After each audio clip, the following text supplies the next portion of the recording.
My manipulative wife crashed my daughter's sweet 16 and embarrassed her in front of her crush. So, my daughter and I did the same thing when her birthday came around. I remarried 2 years ago and my wife immediately tried becoming my daughter's mom, despite Alexa specifically asking to call her by her first name, Jennifer. Within weeks, Jennifer was policing everything. Alexa bought a crop top with her own money. Jennifer called it trashy and threw it away. Alexa wanted to go to a metal concert with her best friend's dad, chaperoning. Jennifer drove to the venue at 10 p.m., trying to drag her home. I put my foot down after that, told Jennifer if she couldn't respect Alexa's boundaries. We were done. She promised to back off, and for 3 months, she actually did. I thought we'd turned a corner. Then, Alexa started planning her sweet 16 pool party. It was July, projected to hit 95 degrees, and Alexa wanted to celebrate with her friends by the pool. Simple enough, right? Jennifer immediately pulled me aside, saying it was inappropriate for teenage girls to wear bikinis around grown people. I told her fine, we wouldn't invite any parents. Problem solved. Except Jennifer went behind my back and interrogated Alexa about whether boys were invited. When Alexa said yes, Jennifer tried to cancel the entire party, saying she wouldn't allow that kind of behavior in her home. I reminded her it was my home,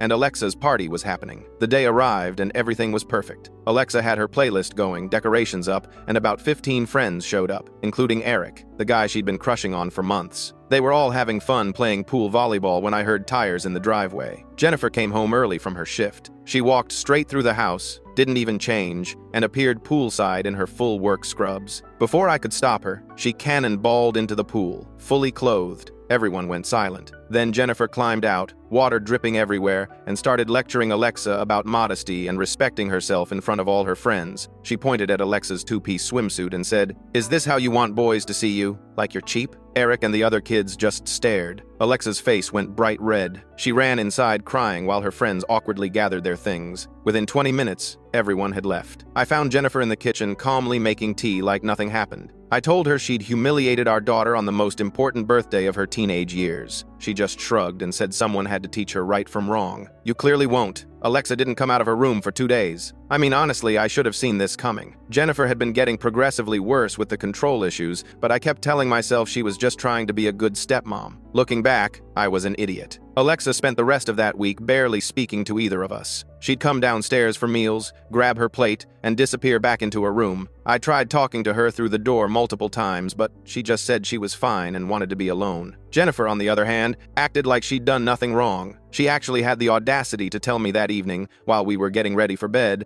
that Alexa needed to learn to accept consequences for her choices. I asked her what choices she was talking about, and Jennifer said, "Dressing like that, inviting boys over. She's asking for trouble." I lost it. I told her that Alexa was 16 years old, wearing a completely normal swimsuit and having a pool party with her friends. That's literally what teenagers do in the summer. Jennifer just rolled her eyes and said I was being naive, that I didn't understand how boys think. I reminded her that I was, actually a man, so I probably had a better idea than she did. She didn't like that. We slept in separate rooms that night, and the next night, and the one after that. Alexa eventually came out of her room, but something had changed. She was quieter around Jennifer, more guarded. She stopped sharing things about her day. When Jennifer would ask her questions, Alexa would give one-word answers and leave the room as quickly as possible. I could see the hurt in Jennifer's eyes, but she refused to apologize. She kept insisting she'd done the right thing. Eric stopped texting Alexa after that party. She tried reaching out to him a few times, but he'd always respond with short, polite messages that made it clear he wasn't interested anymore. I watched my daughter's heart break in real time, and there was nothing I could do about it. She'd cry in her room at night, thinking I couldn't hear her, but I did. Every single time. I started questioning everything about my marriage to Jennifer. We'd rushed into things. I knew that. We'd only dated for 8 months before I proposed, and looking back, I think I was just lonely. Alexa's mom had died when she was 12, and for 4 years it had just been the two of us. When Jennifer came along, she seemed perfect. She was funny, caring, attentive. She said all the right things about wanting to be there for both of us, about understanding that Alexa would always come first. But the second we got married, it was like a switch flipped. Jennifer started making comments about Alexa's clothes, her friends, her hobbies. She'd roll her eyes when Alexa talked about bands she liked, saying they were trashy or inappropriate. She'd criticize the way Alexa did her makeup even though it was minimal. She started insisting on family dinners every night, and if Alexa had plans with friends, Jennifer would guilt-trip her about not spending enough time with us. I confronted Jennifer about it once, about a month after we got married. She cried and said she was just trying to bond with Alexa, that she wanted to be a good mother figure. She promised she'd back off and let Alexa have her space. and for a little while, she did. But then it would start up again, slowly, like she was testing how much she could get away with. Fast forward 3 months to Jennifer's 40th birthday. She'd been planning this elegant garden party for weeks. White tablecloths, catered food, she'd even hired a photographer. Alexa had been surprisingly helpful leading up to it. She offered to make the birthday cake, spent hours decorating the backyard, even helped pick out Jennifer's outfit.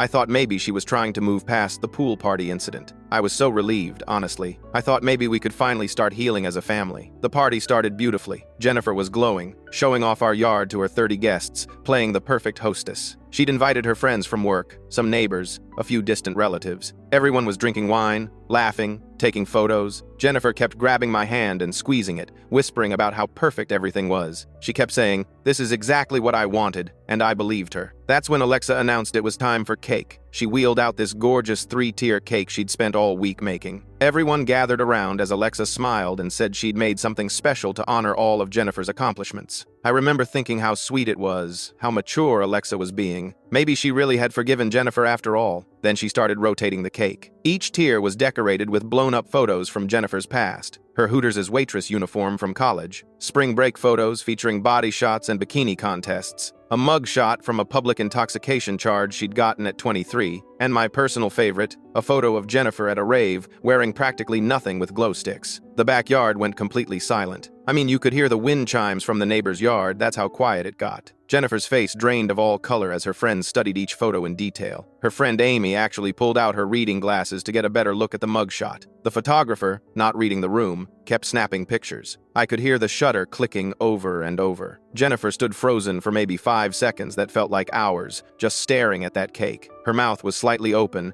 and I could see her chest rising and falling faster and faster. Then she smiled, but it wasn't a normal smile. It was the kind of smile that made my stomach drop. The kind of smile that meant someone was about to get hurt. "You think you're so clever," she said to Alexa, way too calm. Her voice had this eerie quality to it, like she was holding back a scream. "I was trying to protect you, to make you better than I was." She walked over to where Alexa stood and leaned in close enough that only we could hear. I was standing right next to them, so I caught every word. "But now I'm going to tell your father what you really did last summer, the thing you begged me to keep secret." Alexa's face went completely white. Her hands started shaking, and she dropped the cake server she'd been holding. It clattered against the table, and the sound made everyone jump. I looked between Jennifer and Alexa, trying to figure out what the hell was going on. "Jennifer," I said, my voice low, "whatever this is, now is not the time." But Jennifer ignored me. She turned to face all her guests, her smile getting wider. "Did you all know that last July, Alexa snuck out of the house at 2 in the morning to go to a house party?" Her voice was loud now, carrying across the entire backyard. "She met up with that boy, Eric, the one from her school, and you know what happened there?" "Stop," Alexa whispered, but Jennifer kept going. "She got drunk, completely wasted. I found her stumbling down our street at 4 a.m., reeking of vodka, barely able to walk straight." Jennifer looked around at her shocked guests, playing the concerned stepmother to perfection. I had to drag her inside, get her cleaned up, and put her to bed before her father woke up. And do you know what she said to me? She begged me not to tell him. She cried and promised she'd never do it again if I just kept it our secret. The party guests were whispering now, looking at Alexa with a mixture of shock and judgment. Some of them were parents of teenagers themselves, and I could see the disapproval on their faces. Jennifer's friend Catherine actually shook her head and made a tisking sound. I looked at Alexa. Tears were streaming down her face, but she wasn't making a sound. She just stood there, frozen, while Jennifer exposed her in front of everyone. And that's when something clicked in my brain. Jennifer had been holding this over Alexa's head. That's why Alexa had been so compliant these past few months, so helpful with this party. Jennifer had been blackmailing her. "That's enough," I said, louder this time. I stepped between Jennifer and Alexa. "Everyone needs to leave. Party's over." Jennifer's smile faltered. "What? But we haven't even cut the cake." I said everyone needs to leave, now. Her guests started gathering their things, looking confused and uncomfortable. Some of them tried to say goodbye to Jennifer, but I was already ushering them toward the gate. Within 10 minutes, the backyard was empty except for the 3 of us and the partially destroyed cake sitting on the table. Alexa was still crying, standing in the same spot. Jennifer was staring at me like I'd slapped her. "You're seriously taking her side right now? After what she did? How long?"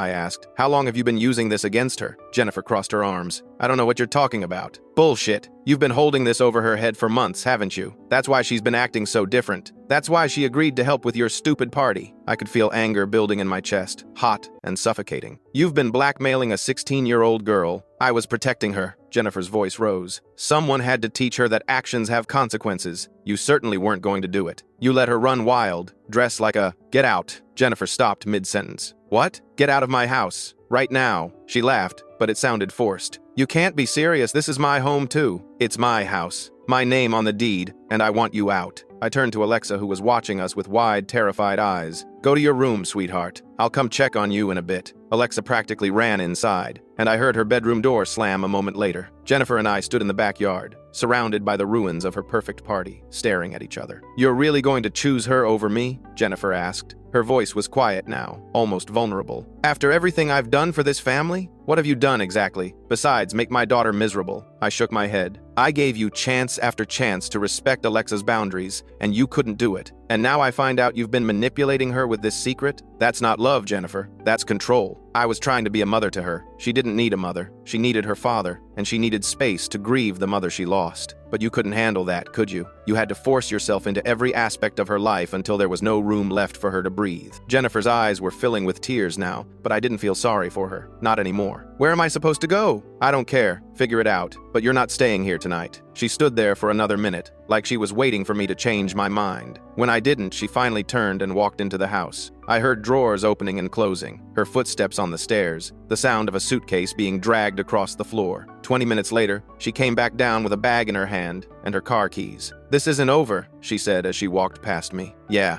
I replied. It is. I watched her drive away, her taillights disappearing around the corner. Then I went upstairs to Alexa's room. I knocked softly on the door. Can I come in? There was a pause, then a quiet. Yeah. I opened the door to find Alexa sitting on her bed, her face red and puffy from crying. I sat down next to her and put my arm around her shoulders. She leaned into me, and we sat there in silence for a while. I'm so sorry, Dad, she finally said, her voice breaking. I should have told you about the party last summer. I was just so scared you'd be disappointed in me. I'm not disappointed, I said, and I meant it. I mean, I'm not thrilled that you snuck out and got drunk, but you're 16. Teenagers make stupid decisions sometimes. That's part of growing up. I pulled back to look at her. What I'm disappointed about is that Jennifer made you feel like you couldn't come to me, that she used your mistake to control you. She kept threatening to tell you, Alexa whispered. Every time I did something she didn't like, she'd bring it up. She'd say things like, I wonder what your dad would think if he knew the truth about you. I felt trapped. The anger I'd felt earlier came rushing back, but I pushed it down. Alexa needed me to be calm right now. She's gone, sweetheart. She's not coming back. And I promise you, nothing like this is ever going to happen again. Alexa nodded and wiped her eyes. I really am sorry about the cake. I know it was mean, but I wanted her to know what it felt like, to be humiliated in front of everyone. I get it, I said, and honestly, I did. Part of me was even a little proud of her for fighting back, even if the method was questionable. But next time, maybe talk to me first before you create a revenge cake. That got a small laugh out of her, and I felt some of the tension leave my shoulders. We'd get through this. It would take time, but we'd be okay. Or at least, that's what I thought. The next morning,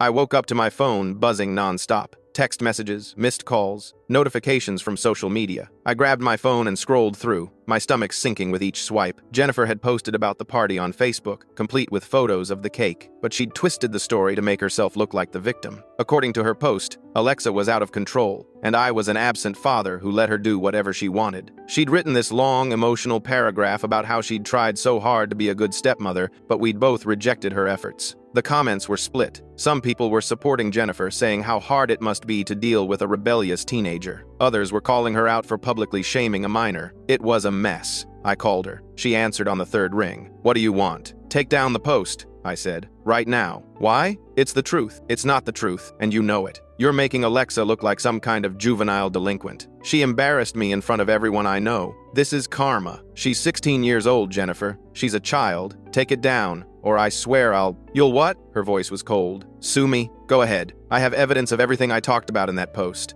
The sneaking out, The drinking. You really want to go to court and have everyone hear about what kind of father you are? I hung up and immediately called my lawyer. It was a Saturday, but this couldn't wait. He agreed to meet with me Monday morning to discuss my options. In the meantime, I reported Jennifer's post for violating Facebook's terms of service regarding minors. It got taken down by that evening, but the damage was done. Screenshots had been shared in multiple neighborhood groups. Alexa saw them. Of course she did. Kids talk. And by Monday, half her school had probably heard some version of the story. She came home from school that day looking defeated. She went straight to her room and didn't come out for dinner. When I checked on her, she was lying in bed, staring at the ceiling. Eric's parents talked to him, she said without looking at me. They told him he's not allowed to hang out with me anymore. They think I'm a bad influence. My heart broke for her. I'm sorry, honey. It's not your fault. She finally looked at me and I could see she'd been crying again. It's hers. Yeah, I agreed. It is. That week was hell. I had to have uncomfortable conversations with Alexa's school counselor, who'd heard rumors and wanted to make sure everything was okay at home. I had to field calls from concerned neighbors who'd seen Jennifer's post before it was taken down. I had to deal with Jennifer's increasingly unhinged text messages, where she alternated between begging me to let her come home and threatening to make my life miserable if I didn't. I changed the locks on Friday. I probably should have done it sooner, but I kept hoping Jennifer would just accept that it was over and move on. But then on Thursday night, I came home to find her sitting in my living room. She'd let herself in with her key and was just sitting there on the couch waiting for me. How did you? I started, but she cut me off. I told you this isn't over, she said calmly. We need to talk. No, we don't. You need to leave. Not until you listen to me. She stood up, and I noticed she was holding a folder. I've been documenting everything. Every time Alexa disrespected me. Every time you took her side over mine. Every time you made me feel like an outsider in my own home. I have dates, times, everything. Good for you, I said, trying to keep my voice steady even though my heart was racing. Now get out before I call the cops. She smiled that creepy smile again. You really think they'd believe you? I'm the one who's been trying to help a troubled teenager. You're the one who's been enabling her bad behavior. Who do you think they'll side with? I pulled out my phone and dialed 911. Jennifer's smile faded, and she quickly headed for the door. This isn't over, she called back as she left. You're going to regret this. The police came anyway, and I filed a report about her breaking in. They said I should get a restraining order if she continued to harass us. I planned to do exactly that first thing Monday morning, but Sunday night, I found something that changed everything. I was packing up Jennifer's remaining belongings from our bedroom, putting everything in boxes to drop off at a storage unit. That's when I found her old diary hidden in the back of her closet, stuffed behind some shoes. I know I shouldn't have read it. It was a violation of privacy, but after everything she'd put us through, I felt justified. And what I found in those pages made my blood run cold. The diary went back years, way before she met me, and right there in black and white was proof that Jennifer wasn't who she'd pretended to be. She'd been fired from 3 different jobs for stealing money from registers. Not just small amounts either. Thousands of dollars over time. She'd even spent 6 months in rehab for a pill addiction she'd never mentioned to me. Not once in the entire time we'd dated or been married. But the worst part was what she'd written about her ex-boyfriend. She'd admitted to faking a pregnancy scare to try to trap him into staying with her. When that didn't work, she'd trashed his apartment and slashed his tires, then lied to the police and said he'd done it to her car. The charges against him were eventually dropped, but she'd written about how satisfying it was to watch him suffer. And then there were the entries from after we'd met. Pages and pages about how I was her ticket to stability, how Alexa was a problem she'd have to solve, how she planned to slowly drive a wedge between us so I'd need her more. She'd written about the pool party weeks before it happened, planning exactly how she'd humiliate Alexa and make it look justified. I took photos of every single page with my phone. Then I called my lawyer at home, even though it was Sunday night, and told him what I'd found. He said it could be crucial evidence in the divorce proceedings and possibly for a restraining order. He told me to store the actual diary somewhere safe and not let Jennifer know I had it. Monday morning, I didn't go to work. I drove straight to the storage unit I'd rented and put all of Jennifer's boxes there, including the diary locked in a safe deposit box at my bank. Then I went to my lawyer's office and spent 3 hours going over everything. He looked at the photos of the diary pages and shook his head. "This is gold for your case," he said. "Documented evidence of manipulation, fraud, and a pattern of destructive behavior. If she tries to come after you for alimony or half your assets, we can show the court that the marriage was entered into under false pretenses." "I don't care about the money," I told him. "I just want her away from my daughter." "We can make that happen," he assured me. I left his office feeling better than I had in days. But that feeling didn't last long, because when I got home that afternoon, there was a car I didn't recognize parked in my driveway. And standing on my front porch, talking to Alexa, were our school principal and Eric's parents. My stomach dropped. I parked and hurried over, already knowing this wasn't going to be good. "What's going on?" I asked. Principal Morrison turned to face me with a grim expression. Mr. Harrison, we need to talk about Alexa's behavior. Jennifer reached out to me this morning with some very concerning information. Of course she did. Can we take this inside? I said, glancing at Alexa, who looked terrified. We all filed into the living room,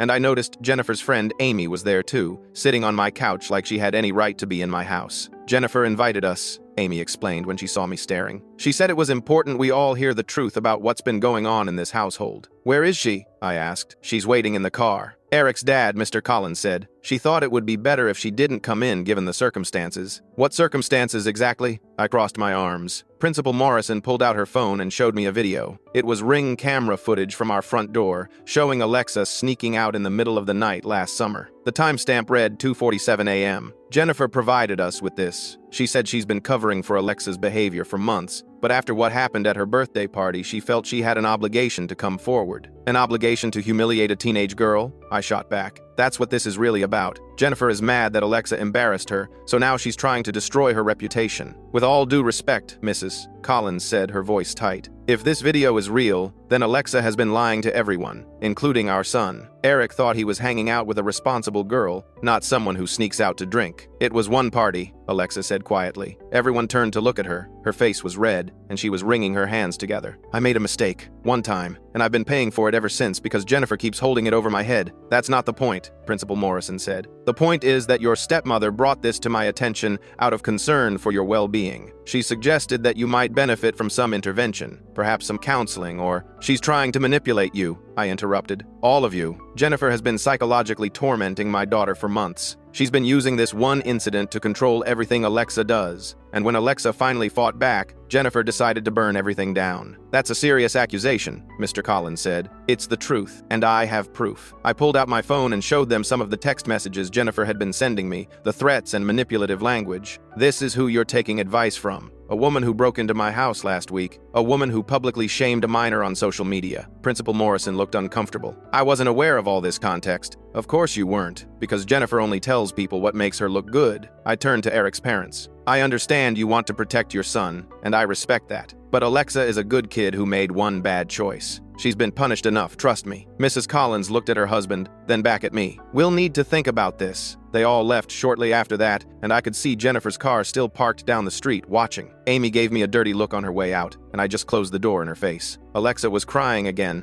I sat down next to her and pulled her into a hug. She won't stop, Alexa sobbed. She's going to keep doing this until everyone hates me. No, she won't, I said firmly, because I'm going to stop her. That night, after Alexa went to bed, I couldn't sleep. I kept thinking about everything in Jennifer's diary, all the ways she'd manipulated people in her past. And I realized something. Jennifer was good at playing the victim, at making other people look bad. But she wasn't as smart as she thought she was. I got up and went to Alexa's room. She was still awake, scrolling through her phone with tears streaming down her face. Can I come in? I asked. She nodded, and I sat on the edge of her bed. I need to tell you something, I said. Jennifer has hidden cameras around the house. Alexa sat up straight. What? I don't know where they all are yet, but I know they exist. That Ring camera footage she showed everyone today? That's just the beginning. She's been recording us. That's insane. Why would she do that? Control, I said. She wanted to have evidence of anything she could use against us. But here's the thing. If she's been recording everything, that means we can find those recordings. And I guarantee there's footage on there that shows exactly what she's really been doing. Alexa's eyes widened. We need to find them. Tomorrow, I promised. After you're at school, I'll search the whole house. But Alexa had a better idea. She grabbed her laptop and pulled up Jennifer's cloud storage account. She saved everything on her laptop, and she never logged out of the family computer downstairs. If the cameras are synced to her account, we might be able to access the footage. She was right. Within 20 minutes, we'd found Jennifer's account and started looking through folders. And what we found was even worse than I'd imagined. Hours of footage. Jennifer going through Alexa's phone while she was at school. Jennifer trying on Alexa's clothes when nobody was home. Jennifer standing in the bathroom, staring at herself in the mirror, practicing conversations about how to fix Alexa. She'd even recorded herself crying and rehearsing what she'd say to make me feel guilty for taking Alexa's side. She's insane, Alexa whispered, staring at the screen. Like, actually mentally ill. Yeah, I agreed, feeling sick to my stomach. She is. We spent the next 2 hours downloading everything and storing it on an external hard drive. Every single file, every video, every photo. When we were done, I called my lawyer again, even though it was almost midnight. He answered, groggy but alert, when I explained what we'd found. This is huge, he said. This shows premeditation, obsession, stalking behavior. Combined with the diary, you've got more than enough for a restraining order, and honestly, you might want to consider filing a police report. What she's doing borders on harassment and illegal surveillance. The next day, I took everything to the police station. They opened a case and said they'd investigate. That same afternoon, I got a call from Principal Morrison. She wanted to apologize. Apparently, after our meeting, she'd done some digging and found out that Jennifer had been calling the school repeatedly over the past few months, making complaints about Alexa that the teachers couldn't substantiate. She'd tried to have Alexa put in detention multiple times for violations that never actually happened. I should have seen the pattern, Principal Morrison said. I'm sorry I brought this to your home without getting the full story first. It's okay, I said, even though it wasn't really. Jennifer is very good at manipulating people. That evening, Eric called Alexa. His parents had watched the hidden camera footage I'd shared with them, the parts that showed Jennifer's obsessive behavior. They'd changed their minds about Alexa. Eric apologized for ghosting her and asked if they could start over. Alexa said yes, and I could hear the relief in her voice. But Jennifer wasn't done yet, not by a long shot. 2 days later, I got a call from Child Protective Services. Someone had filed a complaint against me, claiming I was neglecting Alexa and allowing underage drinking in my home. The caseworker who came to investigate was professional but thorough. She looked through the house, talked to Alexa privately, asked me dozens of questions about our routine, how often Alexa ate, whether I supervised her activities. I knew it was Jennifer. Who else would do this? Alexa was incredible, though. She showed the caseworker the hidden camera footage, the catfishing evidence we'd found on Jennifer's computer showing fake profiles she'd created to message Eric, and the bank statements I'd recently discovered showing Jennifer had been stealing money from Alexa's college fund. That last part I'd only found a few days ago, going through old financial records. Alexa's mom had left her $15,000 for college, kept in a trust that I managed. Over the past year, Jennifer had somehow gotten access to the account and transferred out small amounts, usually between $500 and $1,000 at a time. By the time I caught it, she'd taken almost $13,000. The CPS investigator's expression darkened as she reviewed everything. This is a clear case of fraud and manipulation, she said. You're not the problem here, Mr. Harrison. Your ex-wife is. Soon-to-be ex-wife, I corrected. The divorce papers are being filed next week. She closed the case immediately and suggested I provide all this evidence to my lawyer. She also said that if Jennifer continued to harass us, she'd be happy to testify about the false report. That night, I sat down with Alexa and finally told her everything I'd found in Jennifer's diary. About the stealing, the rehab, the fake pregnancy scare with her ex-boyfriend. Alexa listened quietly, and when I was done, she just said, "How did we not see it?" "Because she was good at hiding it," I said. "And because I wanted to believe she was who she pretended to be." "I'm sorry, Dad." "For what?" "For the cake, for starting all this." She looked down at her hands. "If I just kept my mouth shut." "No," I interrupted firmly. "Don't apologize for standing up to someone who was hurting you. Jennifer is responsible for her own actions, not you." The next day, I printed out copies of Jennifer's fake journal entries, the ones where she'd been documenting supposed incidents of me being abusive and Alexa being troubled. Except we'd found the drafts on her computer, showing where she'd edited and revised them to sound more convincing. She'd been planning to write a book about us, painting herself as the hero who tried to save a dysfunctional family. I took those printed copies and posted them outside Jennifer's gym, her workplace, and her favorite coffee shop. I added a sign that said, "This is what a real manipulator looks like." She wrote fan fiction about ruining my family. It was petty. I knew that. My lawyer had advised against it, saying it could be seen as retaliation. But I was so tired of Jennifer controlling the narrative, of her playing the victim while she destroyed us. I wanted everyone to know the truth. By the end of the day, someone had shared photos of my posts to the neighborhood Facebook group. The comments section exploded. People who'd believed Jennifer's version of events started apologizing to me. Her friends began questioning whether they'd been manipulated too. Her employer called her in for a meeting after seeing the posts about her stealing from previous jobs. Jennifer tried to do damage control, posting long explanations about how I'd taken things out of context, how the diary was old and didn't reflect who she was now. But the damage was done. Screenshots of her fake journals were everywhere, and people could see for themselves the level of calculation that had gone into them. That's when she called CPS on me again and again. Each time they came out, investigated, and found nothing wrong. By the fourth visit, the caseworker looked exhausted. "Mr. Harrison, we know these calls are retaliatory," she said. "We're documenting each false report. If she keeps this up, she could face charges for filing false complaints." "Good," I said, because I'm done playing nice. The breaking point came when Eric's parents discovered the full extent of Jennifer's catfishing scheme. She hadn't just created one fake profile. She'd created 5, each with different names and photos stolen from random girls' Instagram accounts. She'd been messaging Eric for weeks, pretending to be different people, sending him flirty messages and photos. Her goal had been to make him think Alexa was cheating on him with multiple guys. Eric's dad found the accounts because one of the photos Jennifer used was actually his niece, and when he reverse image searched it, he found Jennifer's fake profile. He took screenshots of everything and sent them to me, along with a message saying he was considering filing a police report for identity theft and harassment. I forwarded everything to my lawyer, who added it to the growing pile of evidence against Jennifer. At this point, she's going to be lucky if she doesn't end up in jail, he told me. Between the fraud, the stalking,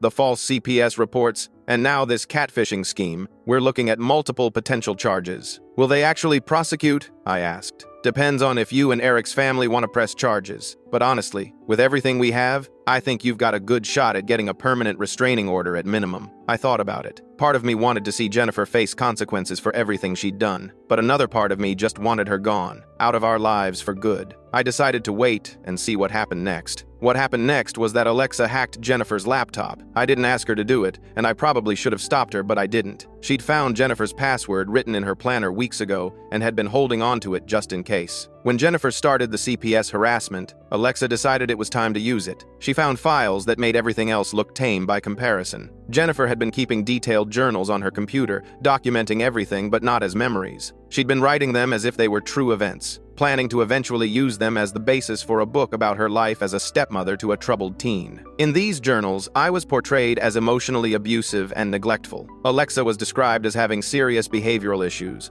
drug problems, violence toward Jennifer. None of it was true, but Jennifer had written it all so convincingly, with specific dates and times, fake conversations, invented incidents. She'd created an entire alternate reality. She was going to publish this, Alexa said, showing me the files. Look, she's got a whole outline for a book, Saving Grace, a stepmother's journey through hell and back. She's got an agent query letter drafted and everything. I felt sick reading through it. Jennifer had planned this from the beginning. The marriage, the manipulation, all of it was leading to this. A book deal where she got to play the hero and we got to be the villains. I printed every single page, hundreds of them. And then I did something that my lawyer definitely would not have approved of. I took those pages and posted them everywhere Jennifer might see them. Her gym, her workplace, the coffee shop, the grocery store she frequented. I attached a note explaining that these were fabricated stories Jennifer had been planning to publish for profit, stories that defamed a minor child and portrayed false allegations of abuse. Within hours, the story had gone viral in our community. Local parents groups were sharing it, warning others about Jennifer. Her employer called me directly to apologize for giving her any credibility when she'd reached out about Alexa. The gym revoked her membership.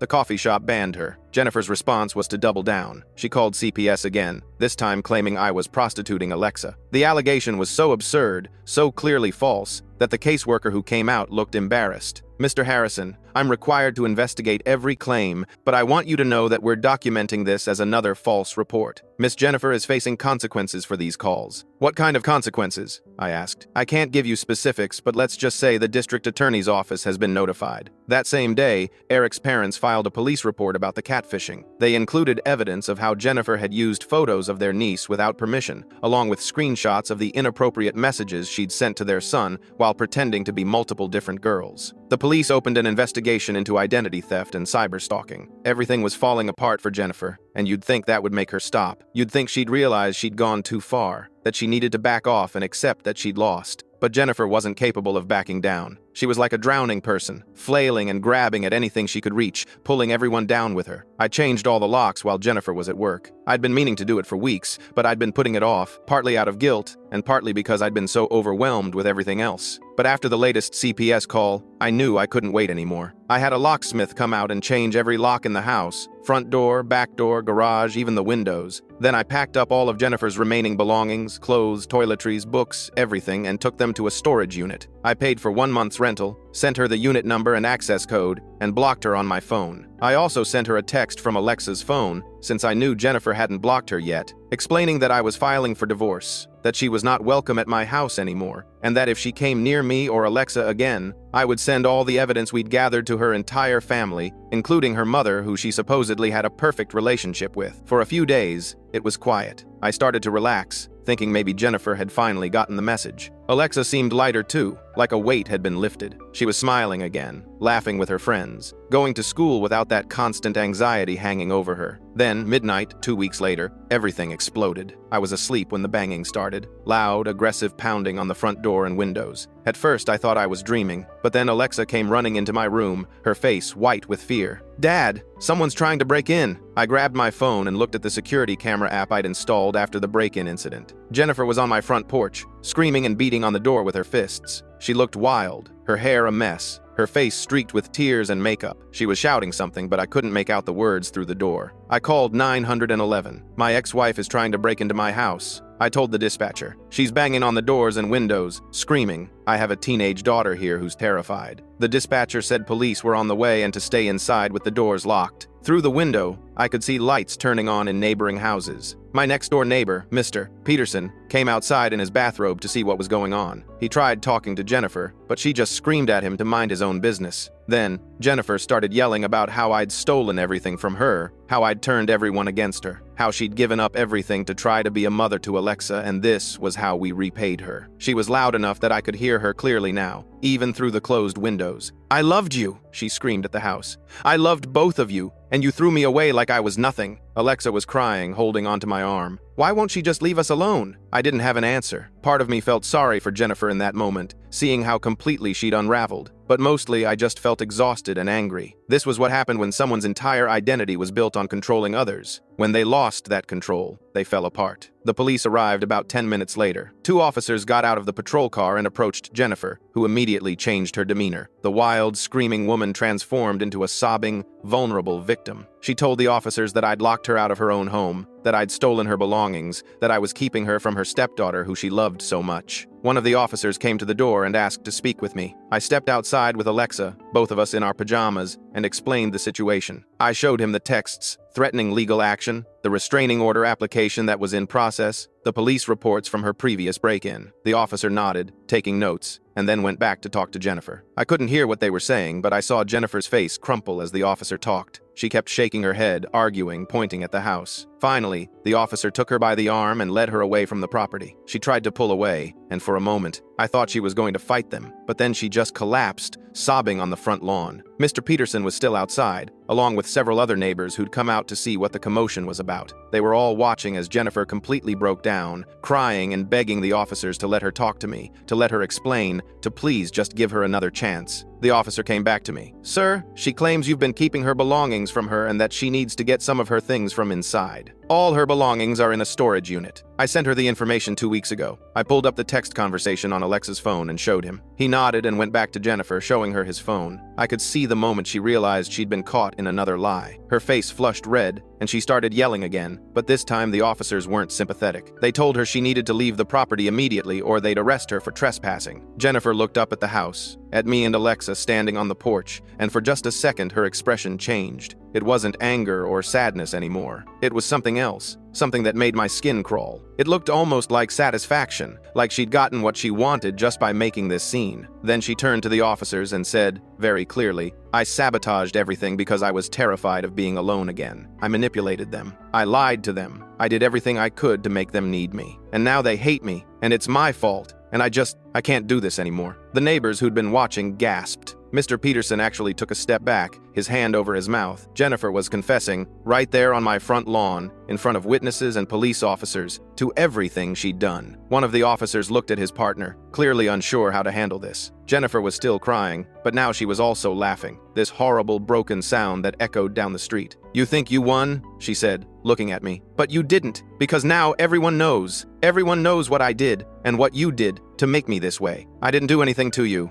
I said quietly. You did this to yourself. She shook her head, still laughing and crying. You abandoned me, just like everyone else. I tried so hard to be good enough, to be what you needed, but it was never enough. Nothing is ever enough. The officers managed to get her into their car, still sobbing and muttering to herself. One of them came back to give me an incident report number and said they were taking her to the hospital for a psychiatric evaluation. They thought she might be having a breakdown. I thanked them and watched as they drove away with Jennifer in the back seat. The neighbors slowly dispersed, going back to their houses, whispering to each other. Mr. Peterson came over and put his hand on my shoulder. You okay, son? I nodded, even though I wasn't sure that was true. Yeah, I think it's finally over. Alexa and I went back inside, and I locked the door behind us. She was shaking, so I made her some hot chocolate and we sat together on the couch, not saying anything, just being there. After a while, she said, Dad, do you think she'll ever stop? I thought about Jennifer's face on the lawn, that look of satisfaction mixed with despair. I thought about all the manipulation, the lies, the calculated cruelty, and I realized that even in her breakdown, she'd been performing. She'd wanted the neighbors to see, wanted it to be dramatic and public. She'd wanted to make sure that even in her confession, she could still paint herself as the tragic victim. Yeah, I said to Alexa, I think she'll stop, because now she knows there's nothing left to gain. We sat there for a while longer, and eventually Alexa fell asleep with her head on my shoulder. I carefully moved her to her room and tucked her in, like I used to do when she was little. Then I went back downstairs and stood at the window, looking out at the empty street. My phone buzzed with a text from my lawyer. Heard about tonight. Perfect timing, judge approved the restraining order this afternoon. Served to Jennifer at the hospital. She's not allowed within 500 feet of you or Alexa. I texted back a simple thanks and set my phone down. Tomorrow I'd deal with everything else. The divorce proceedings, the police reports, the damage control with Alexa's school and friends. Tonight, I was just grateful that my daughter was safe, sleeping peacefully in her room, without the weight of Jennifer's manipulation hanging over her anymore. I stood there at the window and watched the sun start to come up, painting the sky in shades of pink and orange. Alexa appeared beside me a few minutes later, still in her pajamas, rubbing sleep from her eyes. Couldn't sleep? I asked. Bad dreams, she admitted, about her coming back. She's not coming back, I promised. The restraining order was approved. She can't come near us anymore. Alexa nodded and leaned against me. Dad, can we change our phone numbers? I don't want her to be able to contact us at all. Yeah, I said. We can do that this morning. First thing, and that's exactly what we did. By noon, we both had new phone numbers, and I'd sent them to only the people who needed them. My work, Alexa's school, Eric's family, my lawyer. We were starting fresh, cutting off every possible avenue Jennifer might use to worm her way back into our lives. Jennifer showed up at the house at midnight, screaming and banging on the windows, waking up the neighbors who called me to see if everything was okay. Jennifer broke down on the front lawn, crying and confessing she sabotaged everything because she was terrified of being alone again. But instead of letting her inside, Alexa and I watched from the window as she finally got in her car and drove away, and I told Alexa we're changing our phone numbers in the morning.